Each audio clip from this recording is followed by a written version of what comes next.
Tommy, good evening, Saturday Night Live. Yes, sir. How's it going, man? How's it going, man? Elimination Chamber weekend. We are officially here on the road to Wrestlemania. But before we get into that, let's get the show started with a little bit of music, why don't we? Yes, Agility sir. from the champion. Oh, deep six! That could be it. Delivers this deep six.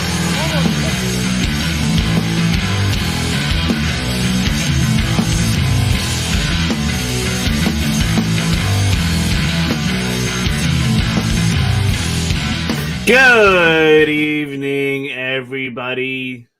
This is Elimination Chamber weekend. This is our prediction show special that we have for you guys today. This will not be on the podcast, which is why you guys need to subscribe to our YouTube channel. How you doing, Tommy? I'm doing good, man. It seems weird. You know, we just had a prediction show kind of type weekend. We had a big weekend last week with Takeover, and now we're back with Elimination Chamber. You know, this is a good time to be a wrestling fan. We got everything, going down. We got Revolution, AEW Revolution in a few months. Seems like a while since we've had an AEW pay-per-view. But yeah, man, we got Elimination Chamber this weekend. It's a little bit of a throwaway pay-per-view, but I'm intrigued in it. We'll see. I'm not too sure about a throwaway pay-per-view, but it'll definitely add to the build of WrestleMania, and we'll explain why shortly. Yeah. When I say throwaway, I think the main thing is we're having an Elimination Chamber, and the winner takes on Roman Reigns later in the night. I think it's almost guaranteed that Roman walks away with that win. So in that sense, I mean a throwaway in the sense that the main event is kind of a given almost.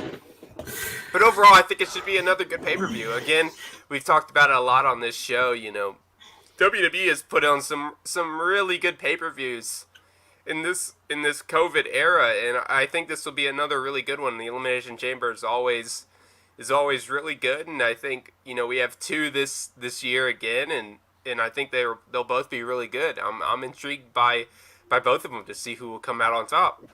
Well, so let's get to it. We have let's set the stage first. From last Monday night, we saw The Miz take himself out of the Elimination Chamber match from the Raw side. Now this particular match that we're talking about would be for the WWE title with Drew defending. Okay, so the Miz takes himself out. And then we have a battle with Kofi wanting to get in the match, but Miz wants to put John Morrison in. So the way we got there was Miz and Morrison have to have a match directed by Adam Pearce. Adam Pearce says that if Kofi wins, he's in the match. If Miz wins, then Morrison can be in the Elimination Chamber match itself. Miz feels like he doesn't need to be in the match because he has the WWE Money in the Bank briefcase still, which we don't know. Now, moving on, we're not even going to talk about Raw too much. It really wasn't a whole lot going on this week at all. I mean, for 3-hour Raw, I got done watching it in 45 minutes. I saw everything I needed to see. I saw the beginning, the end, and pretty much that's all you need to know. I feel like that's almost we joke about it every week. This is becoming a weekly thing. It is a joke almost as a wrestling fan to talk about how bad Raw is, but really it's bad. I mean, it's awful television to sit through. Like, you really don't need to sit through all 3 hours of it. And we've talked about ways that you can change the 3-hour format. Make the third hour a throwback of matches or however you want to do it. But it just seems like every week, they have an opportunity to really capture the audience and really get everybody interested in the road to WrestleMania, and it's just bad. It's really hard to watch and really get invested in everything going on. I mean, you really see they start off with Drew McIntyre or Edge or Randy Orton, the main guys on the show, and that's the first 15 minutes, and then everything else is just kind of throwaway, and it's embarrassing in a way to look at AEW and see how they're performing their show, and even look at SmackDown and see just how well they portray their show, and just look at Raw and you see just it's bad. I mean, it is really bad television, and they're not going up against Monday Night Football. They're hardly going up against basketball. They're really going up against themselves, and they're not putting on a good product, and it hasn't been that way for 5-6 years almost. It's almost laughable at this point. It's been bad for a long time, but it's been a whole nother level of bad this year. And then SmackDown, not a whole lot going on for their go home show for Elimination Chamber. I would say the big talking point for SmackDown is that we had Roman Reigns and Edge confront each other in the ring. Roman whispered something to Edge. We don't know what it was. They're teasing this as a possible main event. We saw how SmackDown went off the air, which was a cool ending. I liked it. Spot after spot, everyone hit their finishers. It was just cool, one after the other. But then we see Roman Reigns spear Edge. So we saw Edge laid out on SmackDown. That's how SmackDown ended. So something seems to tell me that it's gonna lead. And I want to save this for the prediction part, but something's telling me that it's gonna lead to a Roman Reigns versus Edge match at Elimination Chamber. So now let's just jump right into it, because we have people listening right now, which is awesome. Guys, feel free to subscribe to our YouTube channel, please, and share with your friends. Absolutely. Feel free to leave comments. We want to hear your predictions too. It's not just ours. But feel free to leave comments on predictions of what you think. But we're going to jump right into it. WWE Championship. We have Drew McIntyre defending against Randy Orton, AJ Styles, Jeff Hardy, Sheamus, and Kofi Kingston. Now, as I did not mention from Raw, the main event was a gauntlet match. And the winner of that gauntlet match would be the last one to come into the match of this particular match. And we find out that Sheamus won that match. So Sheamus is going to be the last one coming into this match. So, Tommy, who do you think comes out the winner here in this title match?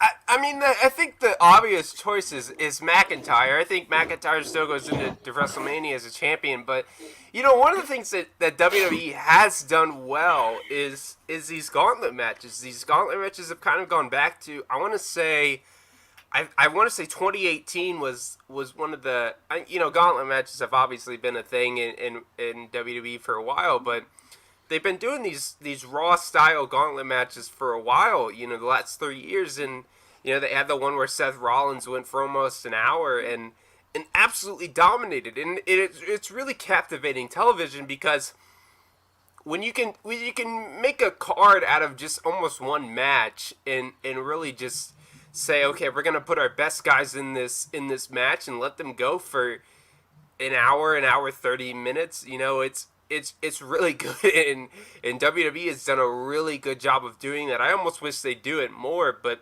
this was another good example of it. Sheamus has been in the main event since, 2010 almost, it seems. I know that was when he was feuding with Triple H and stuff, and he really hasn't been a main event player since, 2016 when he won the title at Survivor Series 2016, but he's still been a major part of the program, and yeah, man, I really enjoyed this gauntlet match. I think they should do it more, but I don't see a way that Drew McIntyre doesn't walk into WrestleMania as a champion. I think that's really just a smart move, and I think we talked about it last week. He almost deserves to win that first show with whether it's 50% capacity, 75 or 100% capacity of fans. He deserves to be the champion walking in. He has carried this company in a way that a lot of people can't say that they have. I think this has been one of the more trying times in the WWE and especially in the world. And so giving him that opportunity to be the champion and giving him the opportunity to be that champion in front of fans, I think he deserves. So, yeah, I really don't see how McIntyre doesn't walk away from this Elimination Chamber as champion. Well, no. Check this out. I have Drew winning, but there's a couple storylines that can come out of this here. We have Randy Orton in this match. We can't forget about that. That's the dark horse that I have. If Drew McIntyre loses, it'd be because they're going to set up Randy Orton. Randy Orton versus Edge. This is the way to do it. They've been talking about this for about a year now. It's been rumored Edge versus Randy Orton for the title at WrestleMania. That would be a pretty interesting payoff. I think that's probably the way you go, whether people like it or not. But I think that's the way that makes sense, having Randy Orton win, Edge challenge Randy Orton.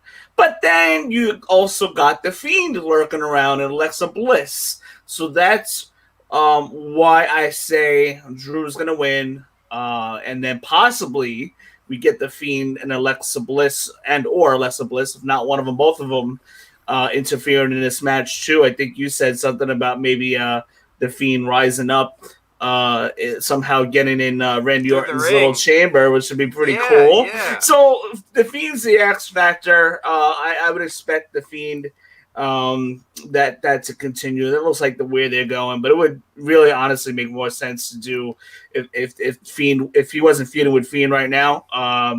I would say Randy Orton versus winning, and then Edge challenging Randy would have made more sense as far as the title picture goes. But that doesn't look like it's going to happen. No, Randy's my dark horse, but I got Drew winning. Randy continuing his feud with Fiend and Alexa Bliss. I would expect one of them to show up in this match.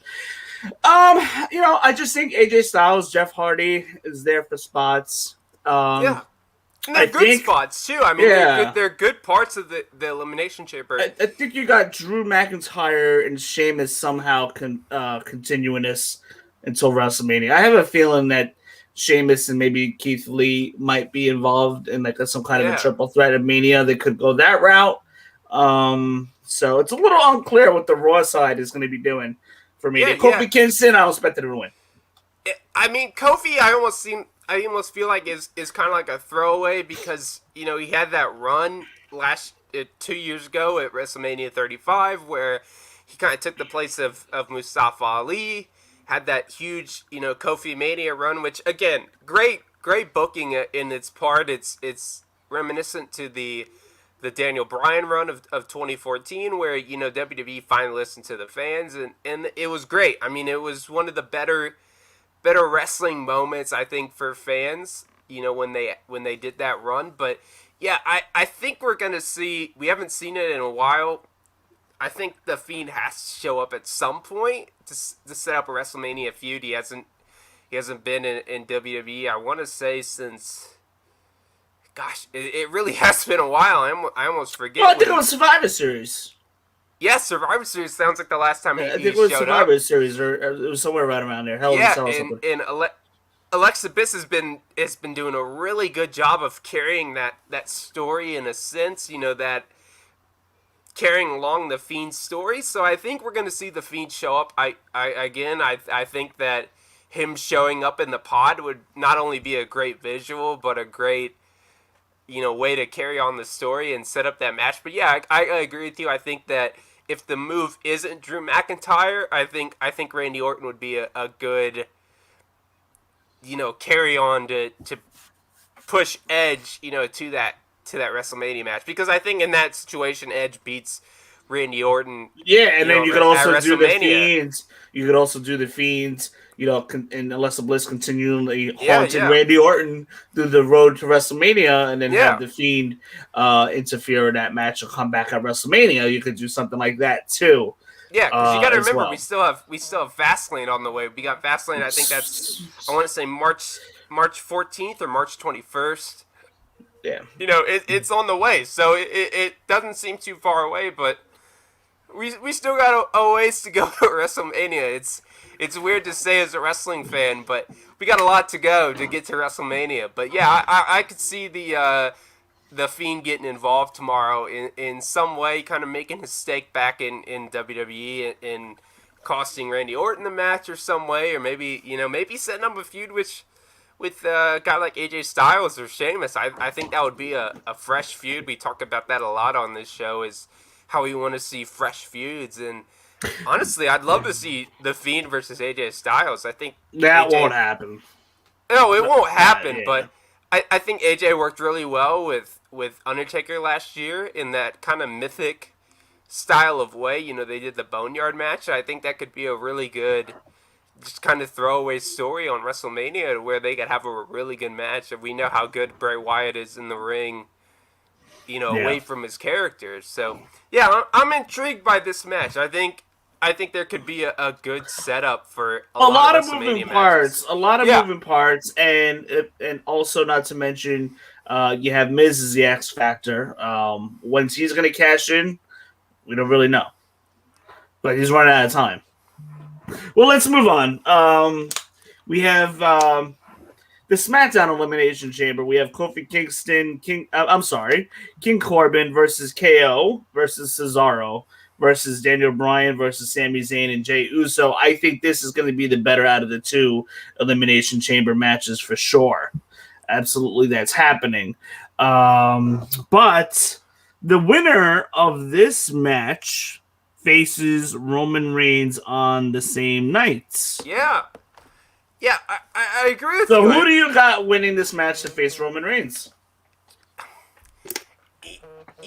A part of me really wants to say that this is kind of a way that we can get Daniel Bryan in the championship match and have his type of match. And I know, if you have the special, if you read the dirt sheets or whatever, you can really see that we're going towards an Edge Roman Reigns match, and they haven't figured out what they want to do with Drew. But man, I'd really love to see Cesaro get the shot here. I think that's not a throwaway match. I almost feel like that seems disrespectful to Cesaro, but this seems like the kind of match where Cesaro can really get that push and really get that championship match that we know that he's deserving of, and put on a hell of a match in the main event and not win. I think you can still have Roman win and give Cesaro that type of push. So honestly, I think Cesaro's the winner here. I think it's time for him to get the win here. I really would enjoy to see him, get that push and get that main event match against Roman. I think you got to get Cesaro the match here for sure too as well. I think you got to get Cesaro the match, see how he does against Roman Reigns, and then if all goes well, hopefully keep him in consideration for a post-Mania feud. Yeah. I don't think you have KO win here, because if Kevin Owens wins to feed him to Roman Reigns for a fourth time and a fourth loss, yeah, exactly, man. it just does not make sense. You're killing this guy every single pay-per-view. You can't do that. Next time KO gets Roman Reigns, he's got to win. And maybe they're gonna go Edge versus Drew McIntyre, and then if they go that route, then KO has got to be the one to somehow insert himself into the main event picture for WrestleMania against Roman Reigns through the use of Fastlane. What do you think? Yeah, I mean, KO I really enjoyed so far the trio of matches between KO and Roman Reigns. KO is so good. I'm a big fan of Kevin Owens, through his time. Through his time in Ring of Honor with Sami Zayn, and as he was El Generico. I think KO has done a fantastic job. But like you said, you can't really feed him for a fourth time. You don't want to bring that character down even more. Kevin Owens is such a good character, and he's kind of playing that Kevin Owens against the world type of character, which I enjoy. But I don't think that he's the winner here. I think and again, like I said, I think this is a kind of a throwaway match. Not throwaway sounds disrespectful. Well, But it's not a throwaway match because they're trying to get to a story here. yeah. But I think this is one of those ways where you can build to somebody having that, that unexpected winner getting to the main event of the pay-per-view and getting that championship match. And that's why I think a guy like Cesaro... I think it's got to be Cesaro, too. Yeah, I think Cesaro fits that bill because Cesaro, he just signed a new contract. He's been in WWE since, I want to say, 2014. I think that's 2013, Sooner. 2014. Yeah, maybe even sooner than maybe like 2012. Yeah. For a while. But he's been a big part and a guy that the fans have always gotten around, when he was with Sheamus as a tag team, when he was fighting John Cena in the U.S. Open Challenge, U.S. title Open Challenge. He's been a guy that people have always wanted to see get that push, and I think that now he's finally getting that just a little bit of a nudge from management, and I think that this is the kind of match that he could win and really put on a show, in the main event. I think Roman Reigns... I don't think it's really up for debate who walks out of the pay-per-view with the title. Roman's winning out of there. Now, let me tell you something. Edge may give you his answer tomorrow night in the form of a spear when Roman wins. If Reigns wins, look for, quite possibly, Edge giving his answer, too, spearing Roman Reigns at the end of the match. Somehow, I guess when the cage is lifted, I would expect Edge to get in there and probably spear him. I think Edge is going to give his answer tomorrow night. If they go the Roman Reigns Edge route, expect Edge to get in there and spear Roman Reigns, payback from Friday night, and that would be his answer. Yeah, I think we're definitely going to. How you got to do it? You're going Edge Roman Reigns Edge. Yeah, I think we're definitely going to see Edge in some way. And honestly, I've heard this from the dirt sheets, but I'd love to see Edge and Christian versus Roman and Jay at Fastlane. I think that's the kind of match that you can do at Fastlane, just a setup to WrestleMania. I mean, you got to build toward WrestleMania, and if don't know if I want to see them touch before WrestleMania though, because I think that's going to take a little bit away from the WrestleMania match if that happens. That very well could happen, but I don't think it should happen. I don't think if that's going to be a main event of WrestleMania, Edge and Roman Reigns should not touch till WrestleMania. Keep it special. I mean, for sure. I just got to ask now because again, we're 2 months away from WrestleMania. Well, I would like to see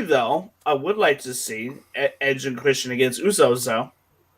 That would be good. I honestly think not Roman Usos is the day that we see Jimmy come back. I think Jimmy is on his way to come back to WWE at some point before WrestleMania. I feel like he doesn't have much. I feel like he doesn't have much time to let before he comes back. No, exactly, and I think tomorrow could be a really good way for him to come back in. And again, like you said, I think that's a good way to do an Edge and Christian type match. But now, we're 2 months away from WrestleMania. I got to ask you, who does go over it? The proverbial thought is that people think that, we got Edge versus Roman. Who wins that match? Roman's been on a tear, as the tribal chief, and Edge is coming off of the Royal Rumble win, the almost comeback win, where he hasn't, didn't wrestle since last year's Backlash where he got hurt. He got a separated shoulder. Now he comes back and he's got this Elimination Chamber. If they do go Edge versus Roman, I mean, who wins? That's a really tough match to call. Edge. You think Edge does? Edge wins and then he drops it by Money in the Bank. Yeah, I gotta agree with you there, man. Short run, not a long run at all. Short run. I think Edge can do those kinds of matches where he can win that WrestleMania match, and then they can do some sort of gimmick match. I think they can do a. It's so tough to call because I think WWE is really, as much as we give shit to WWE in the past, I think that their WrestleMania build-up has always been really good. Whether they, follow through on WrestleMania is a different story, but bringing Edge in and having him do such a magical run and winning the Royal Rumble, which I still think is one of the the better Royal Rumble pay-per-views that we've seen in a while. I think he is the way, you know? I think you can build that Roman story if they still want to do The Rock at 30. Gosh, it seems so weird. 30, I don't think they're going to touch 38. Well, 37's coming up. Yeah. I don't think they're going to touch that until 39. Oh, no, for sure. I think Roman versus Rock is the kind of match where you don't really need a story to build to. It's almost like It writes itself. Yeah, it's like Cena and Rock and even Rock versus Hogan. You don't need a full-fledged NWO versus Rock or Cena versus Rock type story. You can just build that story. It's two people that the fans want to see. I mean, even as old as The Rock is, or as old as he'll be whenever they do that match, like, that's perfect storytelling. I mean, it writes itself. So, yeah, I agree with you. I think Edge is the victor here. I think that's the kind of perfect WrestleMania moment that you want to end the show on, especially on a 2-night event. That's a really good second night ender to get into. That the Monday night after WrestleMania, as they like to call it. I think that's a really good segue. We got a fan, Ryan. Awesome, Ashley, man, you are awesome for tuning in. And if you have any predictions that you want to throw in, by all means, we would love to talk about it. And as far as you commented Roman. We'll see. I mean, he obviously is going to come out of Elimination Chamber because that's what we're predicting right now. The champion. But as far as the long-term booking goes, we'll see. I think Edge can win and, be a good feel-good story and then drop it back to Roman Reigns shortly after that, for sure. As far as, what me and Tommy were just talking about, Roman Reigns versus The Rock could happen next year because Rock would love to pack out that Dallas stadium. Yeah. And make claim to having the largest crowd there ever. I think Roman and Rock would sell tickets like you wouldn't believe. Could happen next year. It just depends on if they're going to allow fans in the building. We don't know what's happening. Yeah. The year after in LA makes a lot more sense because Rock is from there. He's Hollywood. I think they do it there too as well. Would have to say. Yeah, the Hollywood backdrop really sells it because again, like we know, Rock is Hollywood. Rock is Hobbs and Shaw. Rock is just everything. He really is the epitome of Hollywood. The highest rated,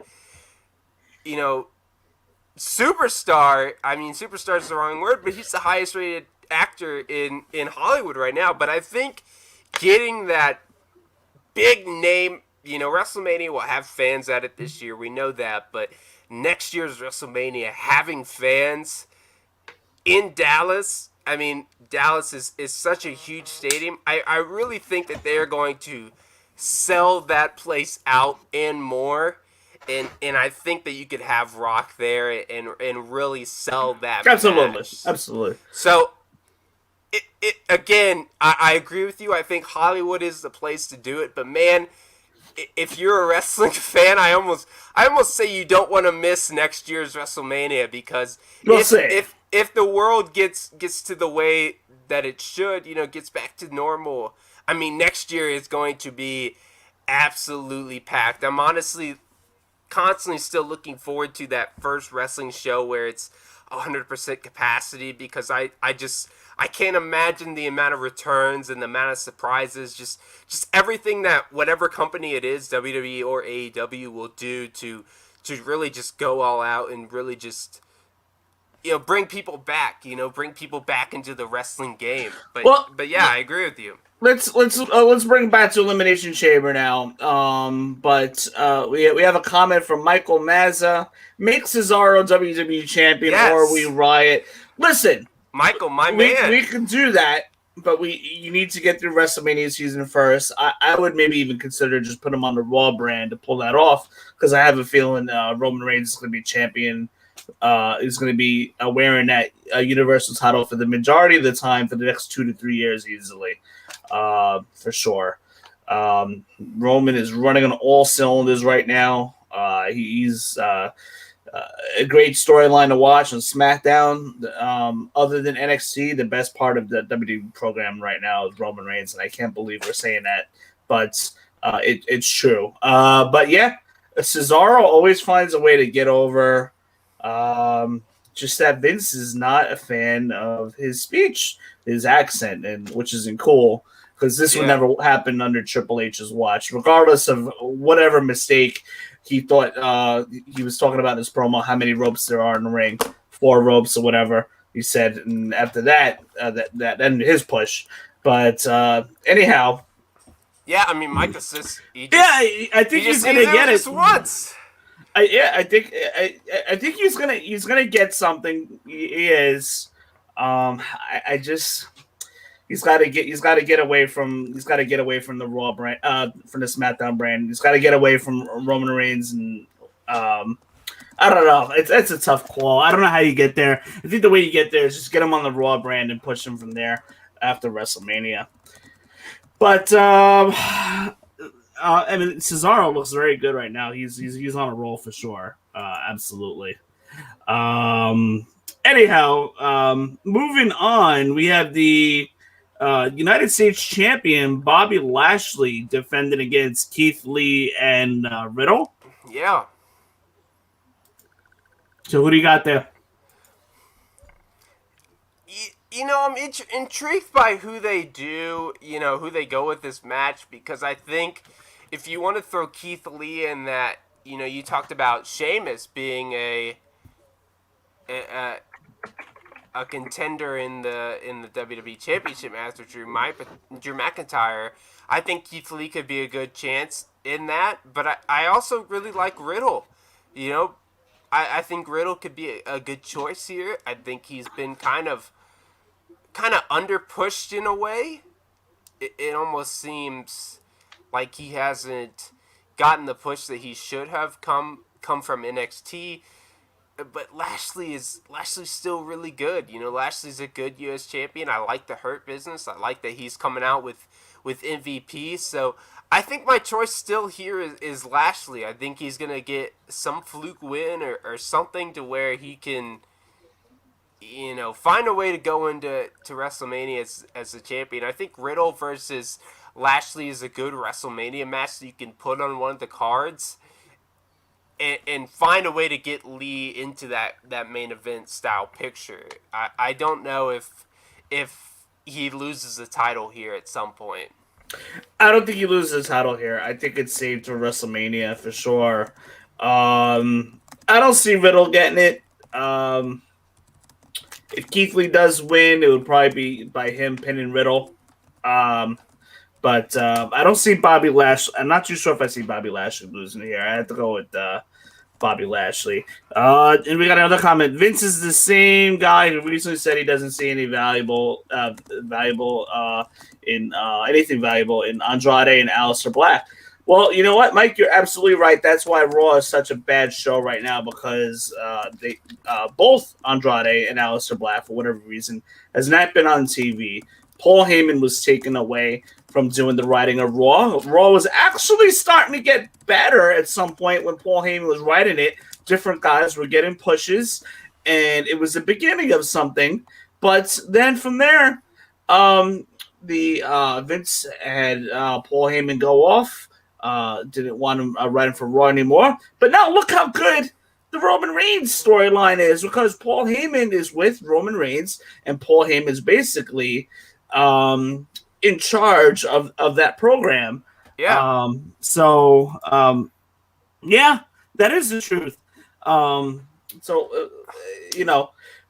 Something's got to change there for sure. And I would definitely love to see Aleister Black and Andrade. I have a feeling we don't see them back until after WrestleMania. But yeah, I got Bobby Lashley winning. We saw it on. I don't know if you watched Talking Smack, but Paul Heyman was basically like, who even watches Raw? That nothing major happens on that show. Yeah. And I mean, he's right. You know, he kind of got kicked off of Raw from being the creative behind that scene, and now he's doing such a great job with Roman. You know, whether people like him being a heel or not, I don't know if you can argue the fact that he's done. Roman is the best part of WWE right now, and I don't know if that is a part that you can disagree with. He's done so well. His character is honestly the best thing on WWE. I remember They should have done this forever ago. Yeah, forever ago. I remember our first reaction. You know, we did our SummerSlam reaction. It's been the same. I mean, every single week that he's come out, or every pay-per-view that he's come out, he has been the most integral part of TV for the entire week. And that is partly because of Paul Heyman, but mostly because of Roman Reigns. He's done such a great job. Roman Reigns has clearly become an important, legitimately now, an important part of the WWE roster. I mean, Yeah. WWE was forcing him down our throats for years, but finally, Roman Reigns, I feel, my opinion, has organically gotten over as a heel, for sure, which is great. I love it. Now you need to start building other superstars, because looking at that Monday Night Raw Elimination Chamber match, half of that match was in one chamber match in Elimination Chamber 2010. The other half of tomorrow night's Raw Elimination Chamber match was in the other Elimination Chamber match of 2010. That pisses me off. I need to see fresh stars, not the same old crap from 2010, 10 years ago. It's getting ridiculous.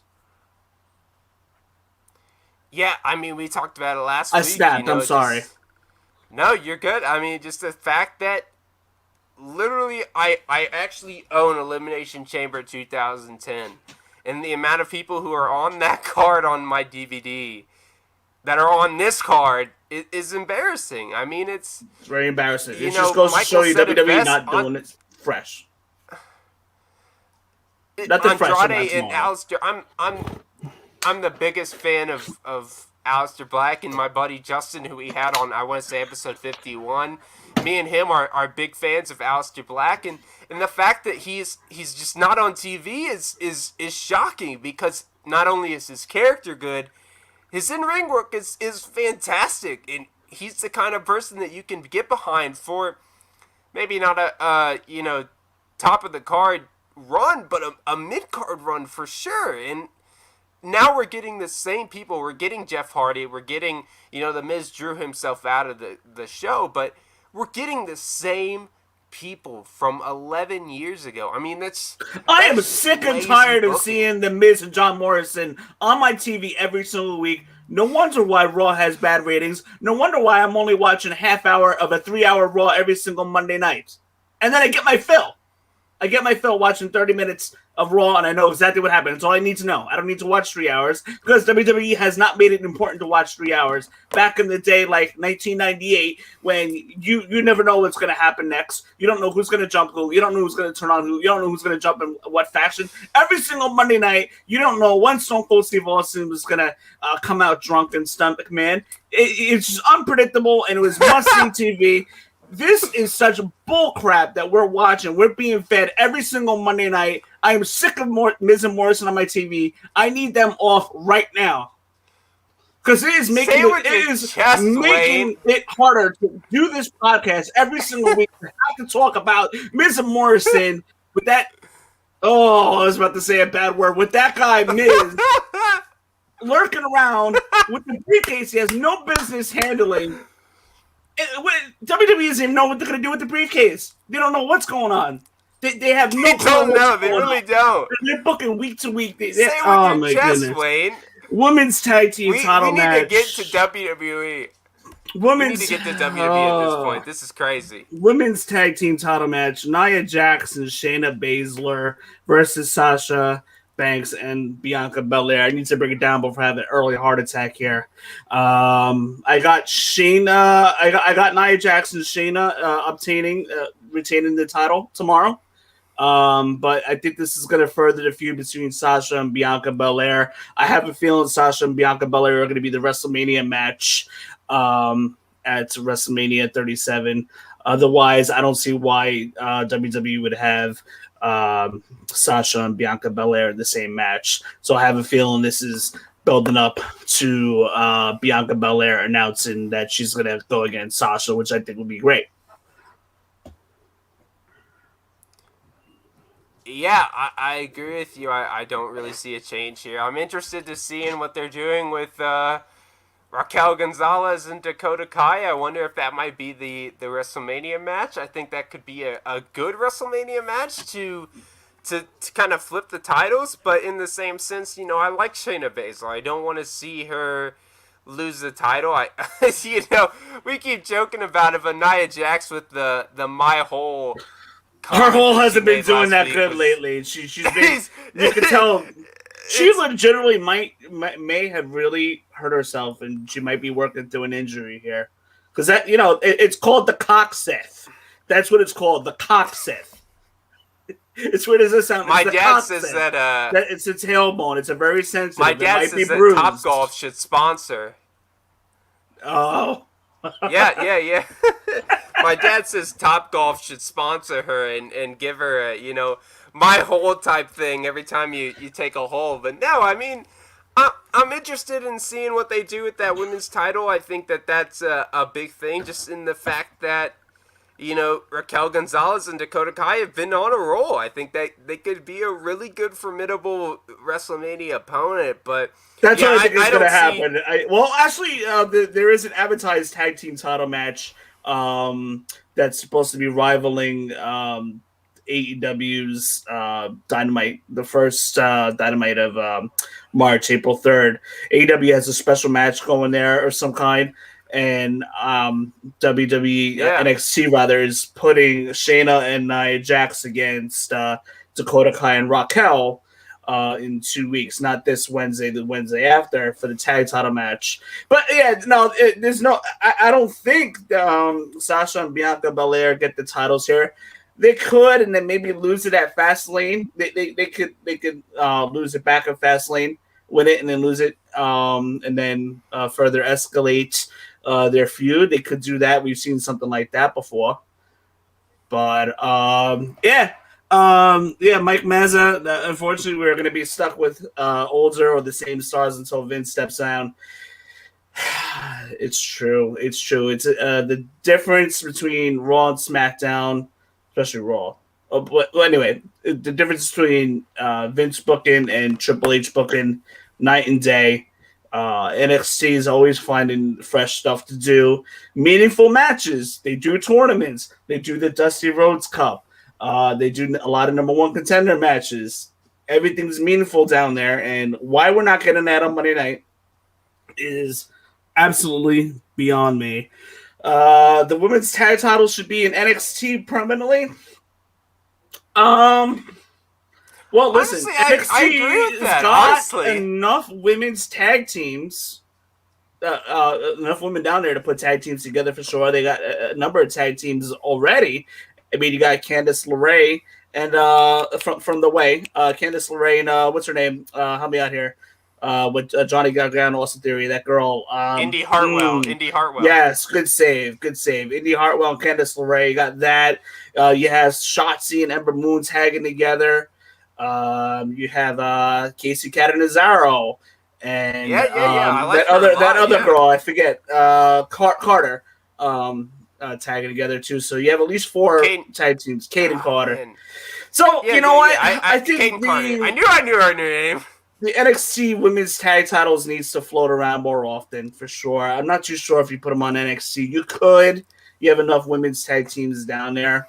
I just don't know if you do that. I like the women's titles, but I honestly agree with that, and the fact that the tag team titles should be somewhat NXT and have Raw and SmackDown tag teams, go after it. Because, again, you have more women in NXT who are kind of just floating around who could do and hold that title permanently. Again, Raquel Gonzalez and Dakota Kai is honestly one of the better teams in tag team wrestling. And Raquel's on the rise. They're getting a shot that doesn't guarantee them even.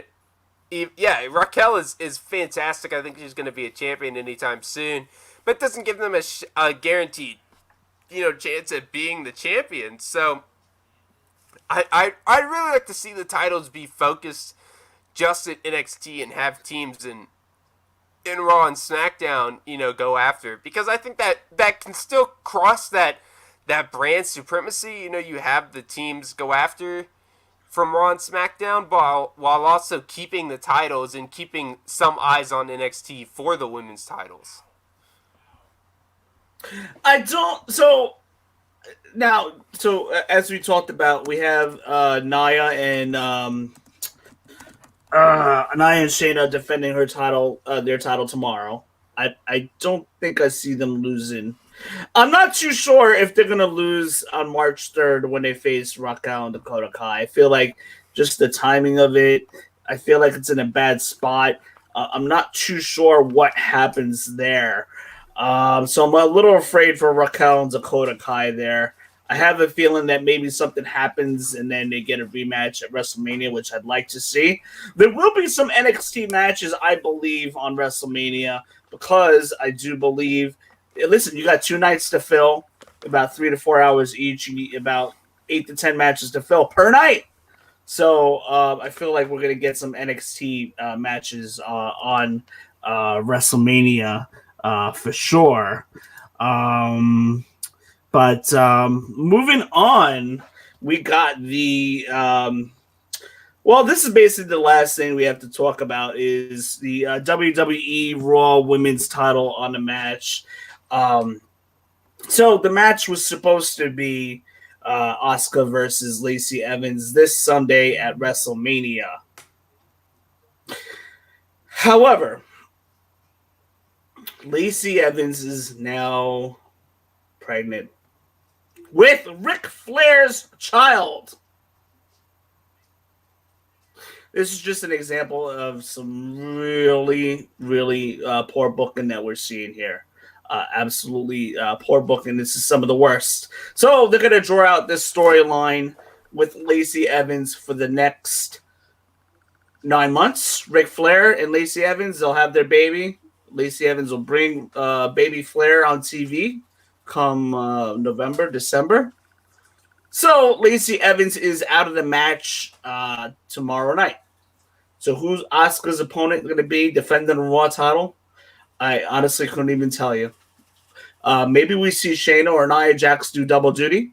I think that's possible. Possible it's going to happen there. I do have a feeling. I don't think we're going to get Lana and Naomi. I'm trying to figure out who else is featured. So I have a feeling it's going to be either Nia Jax or Shayna Baszler answering the call for the Raw Women's title. I would like to see Shayna Baszler versus Asuka 1-on-1. I think, but that is even a hot. That could be a WrestleMania match in itself too. So I really can't tell you who's going to be Asuka's opponent, but I have a feeling it'd be Nia. I would have to go Nia or Shayna Baszler tomorrow night. Tommy, really quick before we wrap it up, who do you have as tomorrow night going against Asuka for the Raw Women's title? I was just telling everybody that Lacey Evans is pregnant with Ric Flair's baby. Is pregnant with Ric Flair's baby. Yeah. I mean, what a story that is, man. So she's good for her. She's pregnant in real life, but WWE's doing a storyline with Ric Flair being a father. Come on. Good for. Congratulations! It could be Charlotte. It could be Charlotte. I didn't think of that. It could be Charlotte. Could be Asuka's opponent tomorrow. I did not think of that. I would have doubted. But Tommy, you were saying? Yeah. Just congratulations from the Deep Sick Pro Wrestling podcast to Lacey Evans. For her pregnancy. I don't like the fact that they're turning it into a story with Ric Flair. I mean, that's a little. Wrestling has its ways of pushing the boundaries. I think that's a little too far of a boundary to push, but yeah, I could see somebody. I could see Shayna or Nia be the champ, going after her. I could see Carmella. She just lost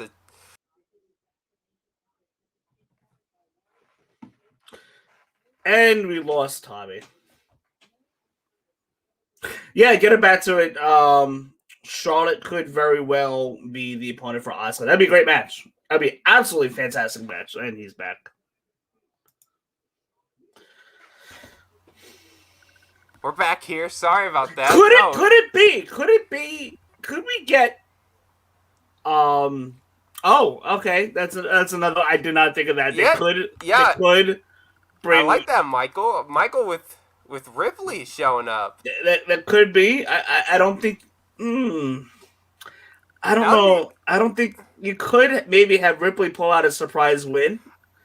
Not sure if you bring her on and have her lose right away though. But if you do, you got to make it convincingly close. I don't know if she'd be a surprise win, but I almost think that if you're gonna use her, she has to be that surprise. But they were supposed to bring her up already. I think that she could be.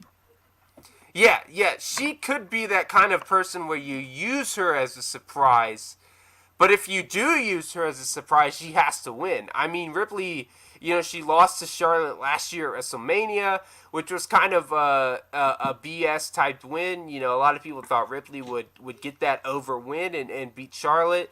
I think now is the time to where you move Charlotte or you move Ripley into that main event spot. And so if they do bring her up because of Lacey's pregnancy, it would be a nice fresh Ripley's got to get the win, and I think Ripley would be a good exactly. And hey man, what are we talking about on this show? Listen, Ripley, yes, I think Ripley would be a great choice. I don't think you give her the win right away.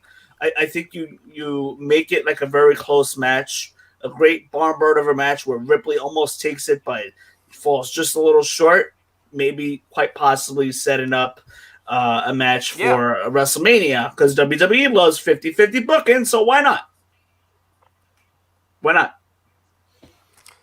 They seem to always love their 50-50 booking. It almost seems like every night is a 50-50 booking. I haven't seen too much 50-50 booking lately. It's just been awful booking. Like, it's just... Oh God! I gave all my energy into my rant. I can't even talk about it anymore. Wayne Rivera, of Deep Six Pro Wrestling, Wayne Rivera with the awful booking review of WWE. This is just listen, I mean, the pay-per-views have been very good this year. SmackDown's been considerably good considering. Raw's just been atrocious. NXT's been great. AEW has been helping out a little bit too. They've been good. Their shows haven't been too great lately, which we'll save for another time. We're not going to talk about because we're running out of time. But I think we're in for a good pay-per-view tomorrow. I think some of the things we talked about could quite possibly happen with Edge, Spear and Roman answering the challenge. But what happens with Drew? In that case, I couldn't tell you. I think we're gonna get Fiend showing up quite possibly to prevent Randy Orton from winning. They may even do something where again Randy Orton gets Edge, Roman Reigns gets KO at Mania. And they may even do where the Fiend and Alexa constantly haunt Randy Orton, even though Randy Orton would be going for the title against Randy Orton would be defending the title against Edge. And then you throw in a Miz cash in somewhere on Edge. Maybe it's a lot of possibilities. We could be here all night. We could be here all night talking about has to come in at a lot of possibilities. But I think we can all agree on one thing, and everybody that's watching, is that we'll have a more clear picture when we get back on the show tomorrow night as to what's going to happen as far as who's going to challenge who, and go from there. But for those of you guys that are watching... Man, I'm intrigued. Yeah. It's going to be a good pay-per-view. It really is. It's going to be good. For those of you guys that are watching, thank you so much for watching and commenting. Please share with your wrestling fan friends, anybody that's wrestling fans. Share the link. Have them subscribe. That'll help us out a lot. But tomorrow we will be back here immediately following Elimination Chamber. right away, right after the pay-per-view, we're going to hop on and talk about the show and where we think they're heading from there. Because I think tomorrow is going to be a true tell as to what Edge does. And, we'll see who walks out of Raw, the Raw Elimination Chamber. We'll see who walks out champion there. So hopefully we have a better idea of what's going on. And then one more pay-per-view, Fastlane before WrestleMania. Hopefully these WrestleMania tickets go on sale. I want to go. But if I don't have these, man, they gotta go on sale at some point. If I don't have these tickets in hand by February 28th, which is 8 days from now, I can't risk, booking trips and booking flights and booking time off if I'm not going to be able to get my hands on the ticket. So my expiration date's February 28th. That's my last day that I could put in for April vacation. So we'll have to see what happens from there. But anyway, we had some Punk comments. El Hijo de Lucky from Reddit. He's like, I'll do you a favor. No one gives a what you think. Well, you know what? You keyboard warrior. I don't know. I'm not going to vent live on TV. Live on YouTube. I'm going to save it. But if you don't have anything nice to say, Go off. Get a life. Get a life. Absolutely get a life. You keyboard warrior. Hanging out in your mom's basement. I love it, Wayne. Unbelievable. Exactly. You sit at home, man. Here's the thing is whether you like our podcast or not, we're enjoying doing it. We have our fans who enjoy if you don't like it, us, so. Don't watch. If you like it, give us a share. Don't watch it. Don't watch it. Absolutely. Plain and simple. Exactly, man. We're not in the business of putting people down. That's the best way to react to it. In fact, we help promote other wrestling podcasts. We have quite the Twitter following now. We have quite the amount of views. Thank God. Thank you all. But it's not just about us at all. It's not just about our podcast because we're growing and we're just doing this for fun. It's not just about us. We want to help out others too. And that's what we're going to do. Anyway, guys, thank you so much for watching and for us ranting about our Elimination Chamber predictions. Thank you so much. We appreciate you guys. And we'll be back here tomorrow night, right after Elimination Chamber, and you'll catch our reactions then. Tommy, have a good night. We'll talk to you soon. You as well, man. Looking forward to it.